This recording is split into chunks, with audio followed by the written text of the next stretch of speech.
Here we have Washington Times, Christine Blasey Ford, and the links to George Soros. Well, what do you know? I'm sure we'll hear this all over CNN and MSNBC.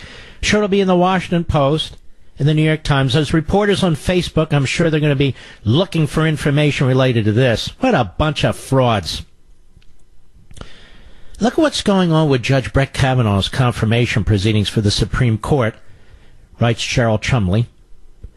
And the fingerprints of George Soros are all over it. First, there was a report from Daily Caller that found a new political advocacy group that vowed to put $5 million behind the effort to stop Kavanaugh's confirmation.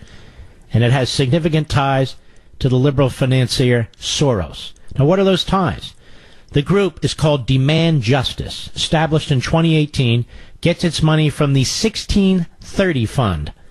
And the 1630 Fund received roughly $2.2 million from the Open Society Policy Center, one of Soros's outlets between the years of 2012 and 2016. Look how they launder the money through these different groups. And Demand Justice's entire mission is to advance a progressive agenda through the courts. We talked about this the first hour, how they see the court.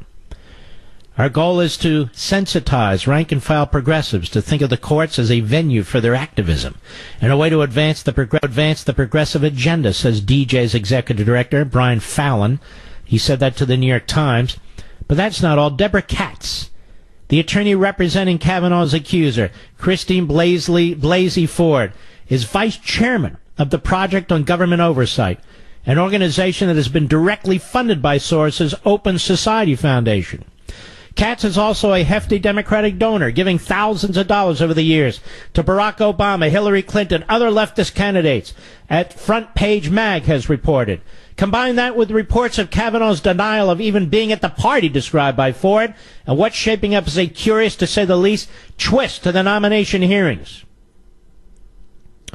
How do you like that, ladies and gentlemen? The money. George Soros trying to buy the Supreme Court. He already owns the Democrat Party. He already owns Media Matters. He already owns all these so-called progressive think tanks. But now he wants to buy the Supreme Court. Very, very diabolical and evil man.